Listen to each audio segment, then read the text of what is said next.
Yes, I will be in Mexico this November, second week. To support our own si Chelsea, but also to serve as a commentator. Wow! As a rapper. Well, I'm very grateful to the trust of the MEO organization for once again inviting me back for the third year in a row. You'll still do the same anchor duties, right? Yes. On the side. Yes. How does it feel? This is your third time, correct? Yes, third year. So, iba talaga from experiencing it as an audience member just watching at home, yung mga past years, and then being a candidate, and then being a farewell, like giving my farewell and passing over my title, and then being there on the parang backs behind the scenes as a commentator and watching the action unfold. Iba siya. Kasi kahit commentator ka on the side, nakikita naman yung facial reaction mo kapag hindi pumapasok si Philippines, pag pumapasok si Uy, hindi Philippines. mangyari this year. Sana, I have really high hopes for Chelsea that she'll really make us proud. I was about to ask you, what are your thoughts on Chelsea's I'm chances? really excited about her. I think she brings a fresh breath of air into the competition. And I know she's had an ample amount of time to prepare, so I'm really excited, just as all the other Filipinos are, to see how she will really make us proud every single day from day one to the coronation itself. Pinasabog mo lang na you'll be in this universe again. Yes, I'm very, very, very grateful to be invited back for the third year. That's a really big thing for me kasi in a way, it really gives me confidence about my hosting on an international level. And I really do enjoy it talaga. There's a certain level of spontaneity in an event such as Miss Universe. Of course, everything's happening blow by blow. Like, hindi mo alam, like, sino papapasok or like, what's gonna happen next. Syempre, kapag different hosting countries din, the first 2 years, one was in El Salvador, the next one was in New Orleans, and now it's in Mexico. I know, it's crazy. So every different country gives a different energy and a different audience, and I love being a part of that because again, it gives me that well-rounded perspective. Like, I was a girl up there on that stage, I know how they're feeling, but to be within the crowd and to feel the energy, it's electric. It's really the love of pageantry that is really ignited all over again. Still with Zuri? I'm not sure, actually. I'm hoping. I really love our tandem. I enjoy working with her so much. She's great. So I hope to see her there. Right. Pero yung tanong ko kanina, yung parang nakikita yung reaction mo pag hindi pumapasok si Philippines, pag pumapasok si Philippines, napapansin ng ng fans. Know, baka wala akong filter sa mukha. But I try my best kasi, as I said, like, I understand the weight that a Philippine sash has on a candidate. I understand the pressure. I also, as a candidate myself, once upon a time, I understand the sacrifice, the challenges, the hard work that goes into being on that stage. So, of course, it's impossible for me not to relate to a Miss Philippines and their journey. So, of course, I'm always rooting for them. Baka yung emotions ko lang, hindi pa nakabantay. Ito na ba, will we get na the 5th round? I hope so. I mean, Chelsea, she's great. I feel like, as I said, I think she gives a fresh new air to a Miss Philippines, and she's so young. And I feel like, I would really be excited to see how she transforms on stage because I feel like she's that type of girl. When you meet her in person, she's very sweet, very like kind of demure, very sweet. But then on stage, she unlocks a different part of herself. Performer talaga siya. So very excited ako to see how that comes alive on the Mexico stage. Na-monitor mo yung journey niya? A little bit, oo. Kasi close friends din ako sa designer niya, kay Manny Halasan. Okay.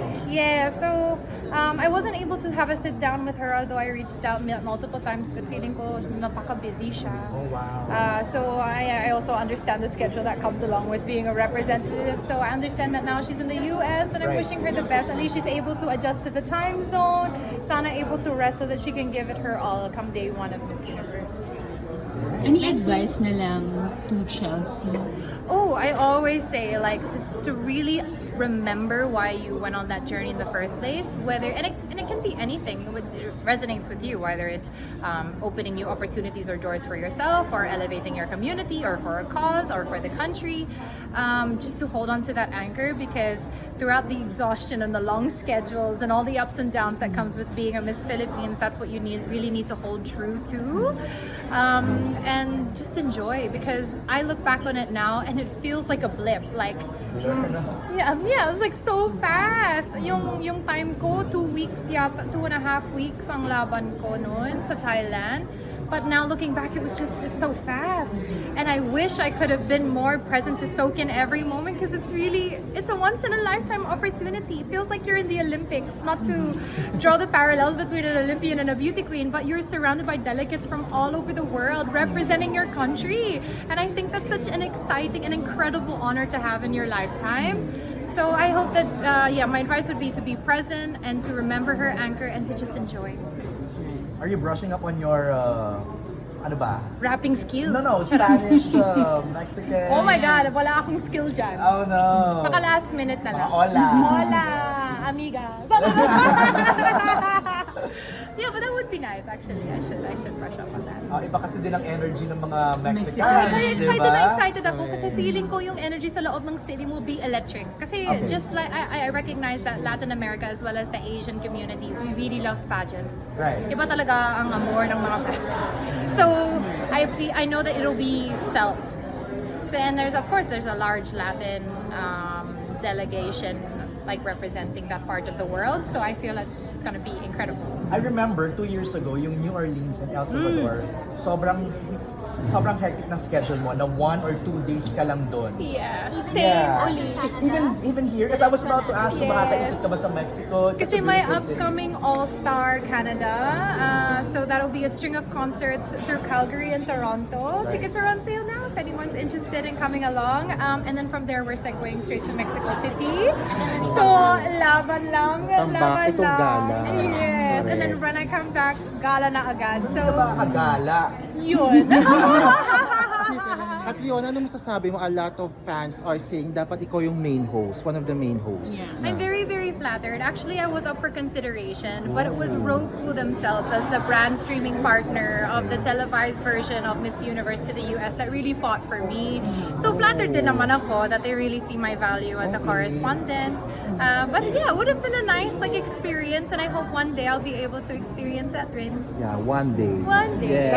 At the pre-pageant, di Oo ba? nga Yung eh. preliminary. The Pero Pwede usually yun. kasi that's given to the reigning Miss Universe, di ba? Ah. So yun. Do you still prepare for this kind of hosting? Yeah, I actually like to familiarize myself with the girls in as much as I can, although there are so many and you don't know who's going to make the first cut. It would be easy to say, oh, study these 20 profiles and not the 100, I think it's 100 and 130 now. Oh my 132. God, ang laki.